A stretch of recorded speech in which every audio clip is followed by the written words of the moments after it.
तो हमारा next topic radius of gyration. ये नाम तुम लोग बहुत जगह सुने होंगे, जायरो, जायरोस्कोप या जायरेशन। ये एक्चुअली में किस तरीके से काम करता है उसको हम लोग नहीं अभी यहाँ डिस्कस करने वाले हैं। बस हम लोग उसका बेसिक फंडामेंटल जो लॉजिक है उसको डिस्कस करने वाले हैं। यानी जायरोस्कोप नहीं, जायरेशन कहते किसको। प्रोनाउंसिएशन की बात करें तो इसको जायरो भी कह सकते हो, गायरो भी कह सकते हो, तुम्हारे ऊपर है, किसी का कुछ नहीं जाने वाला, जो मन गया कह सकते हो। तो हम लोग यहाँ पे जायरो से बोलते हैं। तो रेडियस ऑफ जायरेशन क्या होता है ये हम लोग को समझना है। अगर तुम लोग इसको देखोगे एक झलक में, बुक में पढ़ोगे तो कितना कंफ्यूजिंग लगेगा कुछ कहने का। जायरोस्कोप को देखोगे, एक्चुअली में एक डिवाइस होता है, वो भी इतना कंफ्यूजिंग है कुछ कहने का। बट जो एक्चुअल प्रिंसिपल है वो अगर देखोगे तो वो काफी आसान है। चलो इसको स्टडी करते हैं। जिस तरीके से समझा रहे हैं धीरे धीरे आगे बढ़ते हैं, तो धीरे धीरे समझते जाओ, आसान लगेगा। तो क्या करते हैं हम लोग, डेफिनेशन हम थोड़ा बाद में बताते हैं, पहले लॉजिक को समझाते हैं। तो हम लोग क्या किए, इमेजिन करो, अच्छा नाम लिख लेते हैं, रेडियस ऑफ जायरेशन।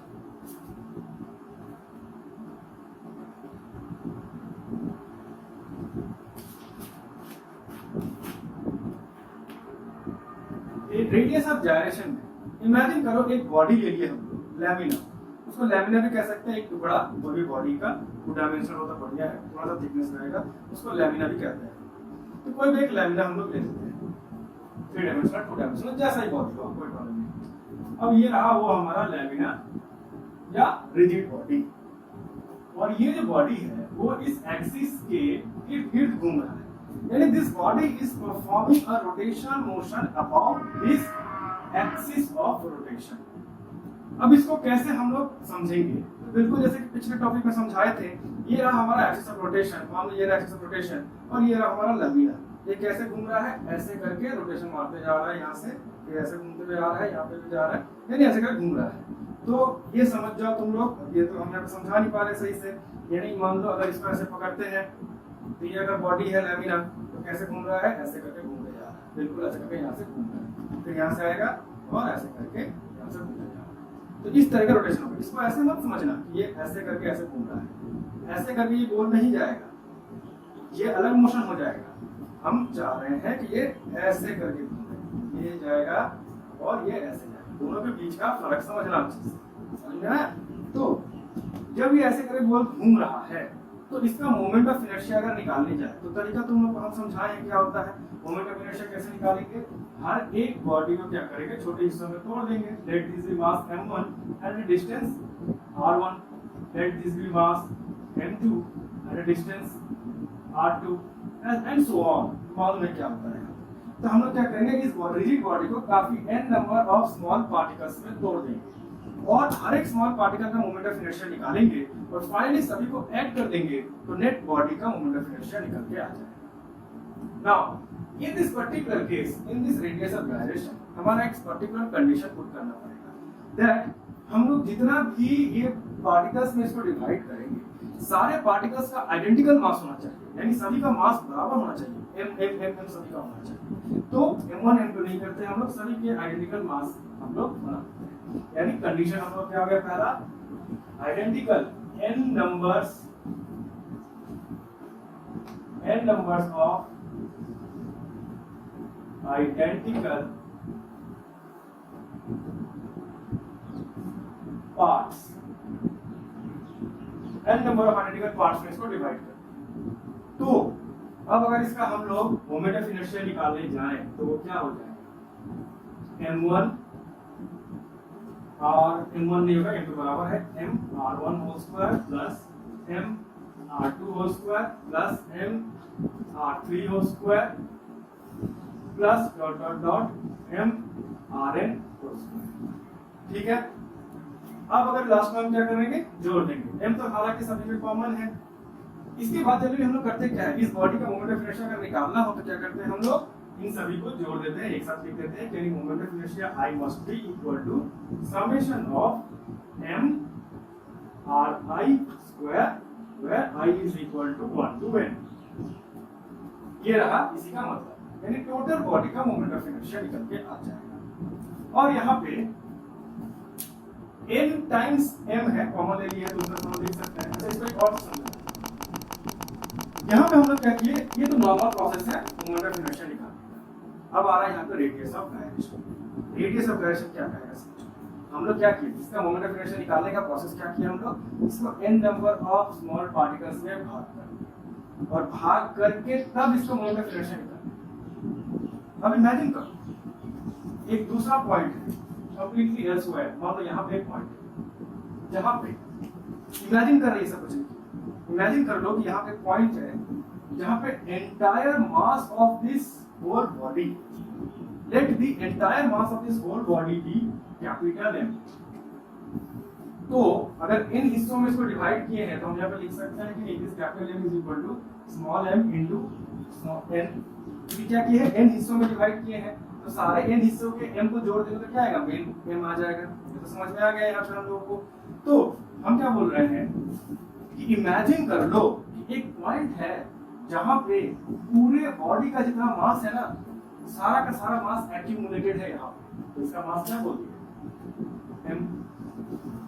और इसकी दूरी यहाँ से कितना दूर हो गया, मान लो इसका दूरी को हम पकड़ लेते हैं k, क्योंकि r ऑलरेडी यहाँ पे असाइंड है तो हमसे यहाँ पे k बोल रहे हैं। नाउ अब इस बॉडी का अगर हम मोमेंट ऑफ इनर्शिया निकालेंगे तो वो क्या हो जाएगा, m k स्क्वायर, ये निकल के आएगा, सिंपल फॉर्मूला है। तो अब कंडीशन यहाँ पर ये है कि ये वाले केस में हिसाब हमारा ये कहता है ना कि इसका मोमेंट ऑफ इनर्शिया इसका मोमेंट ऑफ इनर्शिया अलग होगा।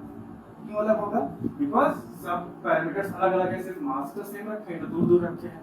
यानी मोमेंट ऑफ इनर्शिया, अगर यहाँ पे एक बॉडी है, मान लो ये एक बॉडी है जो कि ये एक बॉडी है, ये बॉडी का क्या कर रहा है, इसका इर्द गिर्द घूम रहा है, और एक दूसरा बॉडी ले लेते हैं, दूसरा बॉडी मान लो ये हो गया, दूसरा बॉडी ये भी इसी के इर्द गिर्द घूम रहा है। अब इन दोनों का मोमेंट ऑफ इनर्शिया तो सेम नहीं होगा, अलग अलग होगा मोमेंट ऑफ इनर्शिया।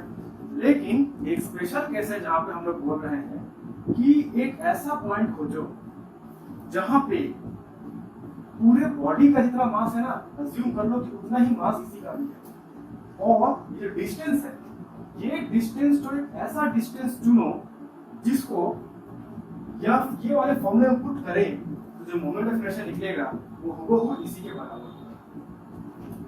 समझ में आ रहा है क्या हो रहा है, फिर से हम एक्सप्लेन करते हैं। अब इसको और अच्छे से और अलग एंगल से एक्सप्लेन करना है। क्या होगा, हमारे पास ये बॉडी है, इस बॉडी का मोमेंट ऑफ इनर्शिया हम लोग निकालें, ये पूरा रिजिड बॉडी का मोमेंट ऑफ इनर्शिया निकाले, ये मोमेंट ऑफ इनर्शिया निकल गया। अब अगर हम लोग दूसरा बॉडी को चूज करते हैं, कहीं पे और एक बॉडी पकड़ लिए हम लोग, late this be another body of mass m, दूसरा कोई m पकड़ लेते हैं, मास m1, और इसका जो डिस्टेंस हो गया ये पकड़ लेते हैं t। तो इसका अगर हम लोग मोमेंट ऑफ इनर्शिया निकालेंगे तो क्या निकल के आएगा, moment of inertia I of m1 है, क्या पड़ता है m3 बोलते हैं इसको, तो I3 will be equal to m3 t square, simple formula है। ऐसे करके इसका अगर निकालने की कोशिश करें तो ये क्या निकल के आएगा, अगर इसको यहाँ पे लिखते हैं, ये मान लो मोमेंट ऑफ इनर्शिया 1, ये बॉडी को 1 बोलते हैं, ये बॉडी को 2 बोलते हैं, ये बॉडी 3 हो गया, तो ये मोमेंट ऑफ इनर्शिया 1 निकल के आएगा। अब मोमेंट ऑफ इनर्शिया 2 निकालने की कोशिश करेंगे हम लोग, यहाँ पे मोमेंट ऑफ इनर्शिया 2 निकलेगा, क्या हो जाएगा m k स्क्वायर, सिंपल सा फॉर्मूला है हमारा यहाँ पे। अब हम तुमको ये बता रहे हैं m और ये m, यहाँ पर क्या हो रहा है, समेशन ऑफ m कर रहे हैं हम लोग, तो कैपिटल M हम लोग यहाँ पे लिखेंगे कब, एक केस आएगा, हम बता रहे कैसे केस आएगा, जो भी हो। ये समझो टोटल मास इस बॉडी का टोटल मास और इसका टोटल मास तो बराबर हो गया। अब क्या बराबर करना है हमको, k का ऐसा वैल्यू हम चूज करेंगे एडजस्ट करके आगे पीछे करके कि I1 is equal to I2, यानी तो क्या करेंगे, I1 इक्वल टू I2, यानी इन दोनों का मोमेंट ऑफ इनर्शिया हमको बराबर करना है। एक बार इन दोनों का मोमेंट ऑफ इनर्शिया बराबर हो जाए तो हम क्या बोलेंगे, जो ये जो है यहाँ पे this is radius of gyration. तो रेडियस ऑफ गायरेशन का नाम अगर थोड़े तो क्या होता है, रेडियस ऑफ गायरेशन, यानी it is a radius, ultimately it is a radius. तो रेडियस किस चीज का रेडियस, रेडियस ऐसा रेडियस होना चाहिए जिसका वैल्यू कुछ इस तरीके से एडजस्टेड है कि वो वैल्यू अगर हम लोग फॉर्मूला में पुट करें तो जो मोमेंट ऑफ इनर्शिया निकल के आएगा इस बॉडी का, वही मोमेंट ऑफ इनर्शिया होगा पूरे रिजिड बॉडी का, दोनों का मोमेंट ऑफ इनर्शिया मैच करता है। यानी रफ वर्ड्स में अगर बोलना चाहें तो किसी भी दो बॉडी का जिनका की मास बराबर है, इन दोनों का मोमेंट ऑफ इनर्शिया बराबर करने के लिए जो डिस्टेंस फ्रॉम दी एक्सिस जो है उसका जो वैल्यू होगा उसी को कहते हैं रेडियस ऑफ गायरेशन। सिंपल सा चीज है। अब इसको डेफिनेशन में अगर बोलने की कोशिश करें तो डेफिनेशन इसका क्या होगा? तो definition will be radius of gyration, जैसे कि हमारे बुक में भी दिया होगा ऐसा ही कुछ, radius of gyration is the distance from the axis of rotation to a point where the entire mass of the rigid body is assumed to be concentrated, and the k and this distance is considered such that the moment of inertia of this particle and the moment of inertia of this entire body is same. Book खोल के अपना देख लो, कुछ ऐसा ही definition दिया हुआ है। तो रेडियस ऑफ गायरेशन हमारा कुछ हार्ड नहीं है, इट इज वेरी सिंपल। अब इसका फॉर्मूला निकालते हैं। क्या करेंगे हम लोग? यहीं पे देखो, हम लोग इसके बाद ये वाले लाइन के बाद दूसरा कुछ करने वाले हैं। क्या करेंगे हम लोग? यहाँ पे I is equal to m अगर कॉमन ले लिए तो हम लोग यहाँ पे क्या लिख सकते हैं? r1 square plus r2 square plus dot dot dot rn square. Multiply this equation with n by n। n क्या है? नंबर ऑफ पार्टिकल्स जिसमें इसको हम डिवाइड किए। तो इसी को हम लोग क्या लिख सकते हैं ना? I is equal to m into n, एक जो ऊपर वाला n है इसके साथ मल्टीप्लाई कर देते हैं और जो नीचे वाला n दिख रहा है उसको इसके साथ हम डिवाइड कर देते हैं, यानी r1 square plus r2 square plus dot dot dot rn square whole divided by n। Now m into n होता है entire mass of the body, इसी को हम लिख सकते हैं कैपिटल M, यानी I is equal to capital M r1 square plus r2 square plus dot dot dot rn square whole divided by n।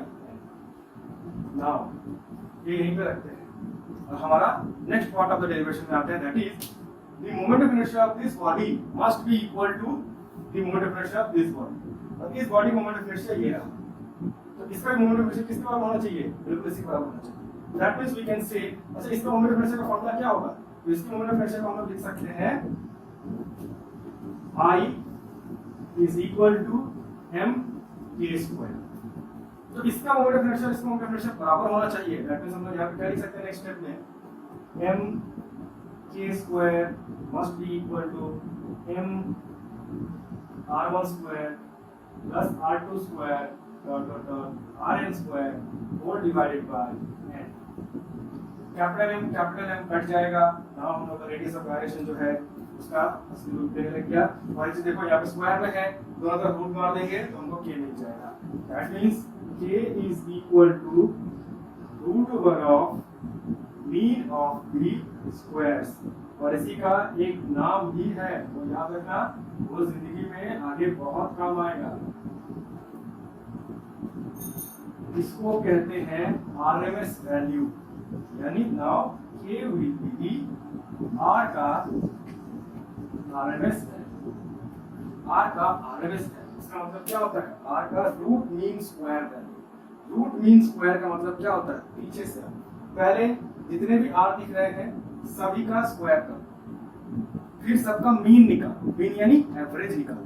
तो एवरेज देखो ऐड करके डिवाइड बाय n कर दिया और फिर उनका रूट होता है रूट मीन स्क्वायर। तो k is the RMS value of the r, इस बॉडी के जितने भी r है उसी का RMS वैल्यू है ये रेडियस ऑफ गायरेशन। तो क्वेश्चन यहाँ से कभी कभार एक दो पूछ लिया जाता है कि find the radius of gyration of this situation, वहां पे वहां से रेडियस ऑफ गायरेशन निकालना। तो वहां पे हम लोग क्या करते हैं, बस दिया हुआ जितने भी r दिए हुए हैं उसका RMS वैल्यू हम लोग निकालते हैं। जितने सारे r है उसे फॉर्मूला में पुट करोगे निकल जाएगा। ये हमारा रेडियस ऑफ गायरेशन काफी आसान तरीकों में और इजीली इसको हम समझाए हैं। उम्मीद करते हैं सबको समझ में आया हो। नहीं समझ में आएगा तो देखो आप पूछो, पता